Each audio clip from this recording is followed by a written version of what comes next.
Assalamualaikum warahmatullahi wabarakatuh. Halo anak-anak, kembali lagi dengan Ibu pada pertemuan kali ini. Oh iya anak-anak, jangan lupa ya sambil dibaca kembali PPT yang sudah Ibu berikan supaya terlihat lebih jelas. Apa kabar semuanya? Semoga kita semua selalu diberikan kesehatan ya. Dan jangan lupa untuk selalu menjaga kesehatan serta mematuhi protokol kesehatan karena kita semua tengah berada di masa pandemi COVID-19 ini. Oh iya anak-anak, sebelum dimulai pembelajaran, alangkah baiknya kita berdoa terlebih dahulu. Menurut kepercayaan masing-masing, untuk berdoa disilakan. Oke anak-anak, jangan lupa ya untuk mengisi presensi yang telah Ibu sediakan. Walaupun kita semua belajar dengan bersifat daring, tetapi kita harus tetap semangat ya. Oh iya, ada yang masih ingat materi pertemuan sebelumnya?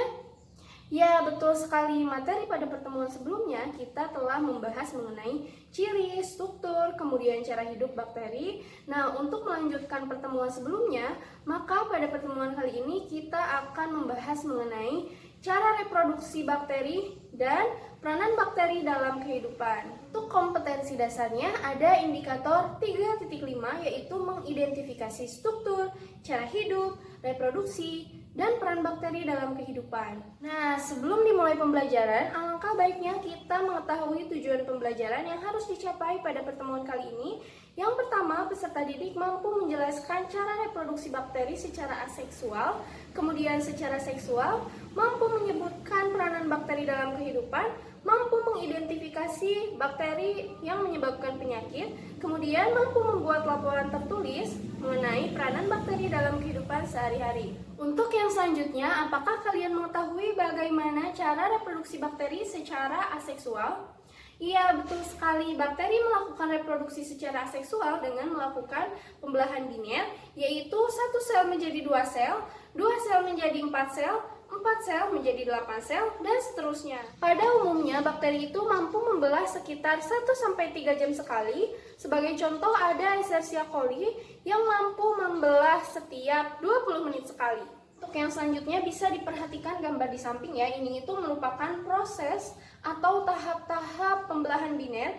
Yang pertama ada replikasi DNA. Nah, replikasi DNA ini maksudnya adalah penggandaan yang sudah tadi Ibu sebutkan, yaitu dari satu sel menjadi 2 sel, kemudian seterusnya. Kemudian untuk yang kedua ada sitokinesis awal. Nah, ini itu merupakan pembelahan sitoplasma, tetapi masih di awal ya. Coba kalian perhatikan gambar di samping ini.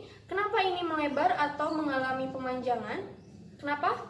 Karena ini itu akan membelah, betul sekali. Tahap yang selanjutnya ada invaginasi. Nah, ini itu merupakan pelekukan membran sel atau pada sel bakteri ya. Kenapa ini melekuk? Karena sel tersebut akan membelah. Kemudian yang selanjutnya ada sitokinesis akhir. Nah, ini itu merupakan pembelahan bakteri yang komplit. Bisa dilihat ya pada gambar, kedua sel bakterinya itu sudah terpisah.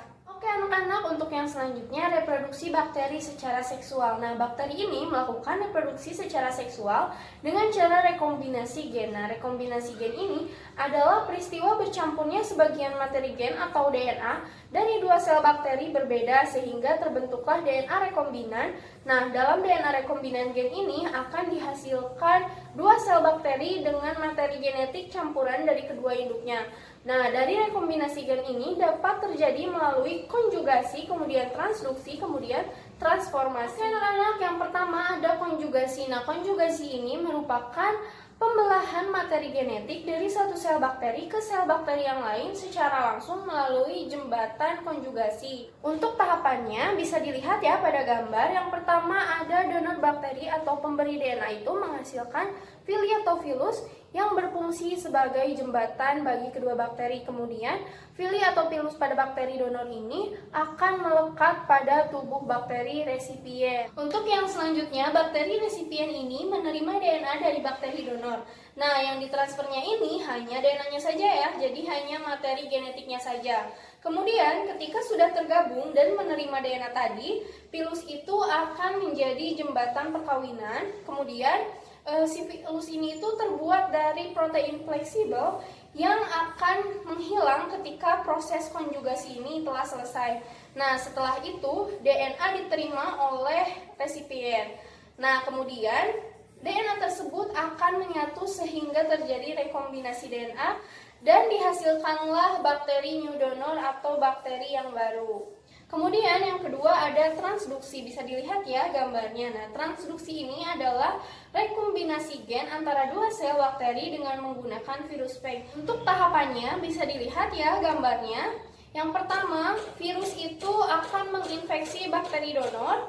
Kemudian DNA pada bakteri donor ini akan dibawa oleh virus dan diterima oleh bakteri resipien dengan menggunakan perantara virus tadi. Kemudian ketika sudah diterima, maka terjadilah rekombinasi gen atau rekombinasi DNA sehingga memunculkan bakteri hasil transduksi. Untuk yang selanjutnya ada transformasi. Nah, transformasi ini merupakan peristiwa di mana bakteri itu dapat memperoleh DNA dari lingkungan sekitarnya.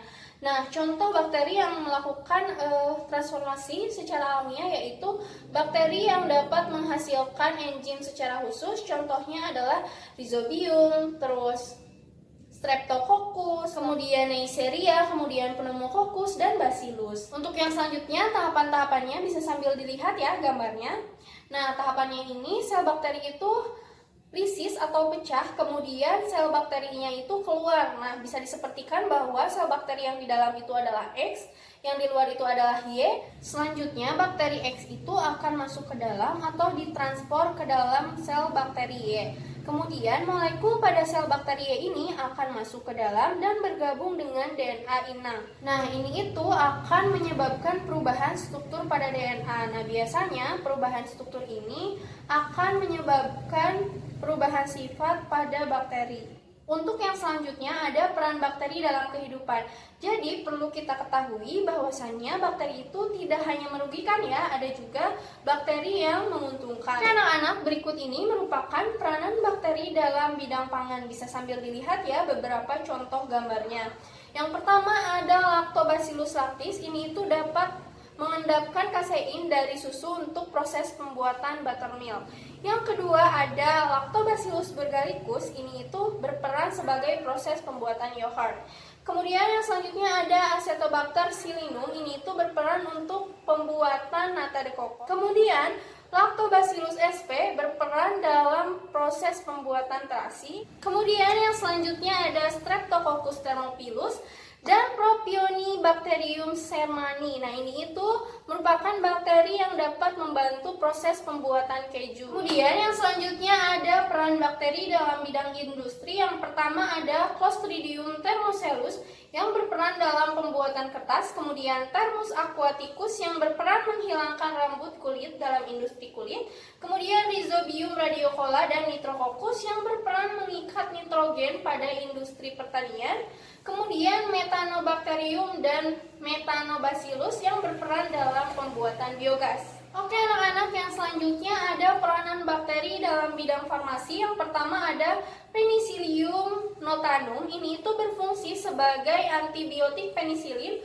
untuk pengobatan infeksi. Kemudian yang selanjutnya ada Preptonibacterium shermani, ini itu yang digunakan untuk membuat vitamin K. Kemudian Acetobacter yang dapat digunakan untuk pembuatan vitamin C. Kemudian yang selanjutnya ada Cyanobacterium glutamicum yang dapat digunakan untuk menghasilkan asam amino. Untuk yang selanjutnya ada peranan bakteri dalam pembuatan biogas dan pengurai. Yang pertama ada Escherichia coli. Bakteri ini membantu untuk pembusukan makanan pada usus besar manusia serta untuk pembentuk vitamin K untuk pembekuan darah. Yang kedua ada Clostridium sporangius, yaitu untuk menguraikan amino menjadi amonia. Kemudian ada Triobacillus denitrificans yang menguraikan nitrit dan menghasilkan N2 atau disebut denitrifikasi. Bisa dilihat ya, ini beberapa contoh gambarnya. Untuk yang selanjutnya ada bakteri yang dapat menyebabkan penyakit pada manusia. Yang pertama ada